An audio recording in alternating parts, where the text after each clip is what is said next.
সমস্ত কচিকাচারা এখন উপস্থিত হয়ে গেছে। মাঠের বিভিন্ন প্রান্তে ছেলেরা তাদের নিজেদের মতো করে খেলাধুলায় মেতে উঠেছে। দেখতে পাচ্ছেন এখানে সমস্ত ছাত্রছাত্রীরা উপস্থিত।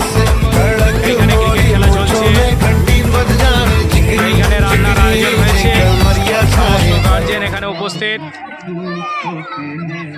আজকের মেনু হচ্ছে রাইস, মাংস, পায়েস, চাটনি, পাঁপড়, মিষ্টি।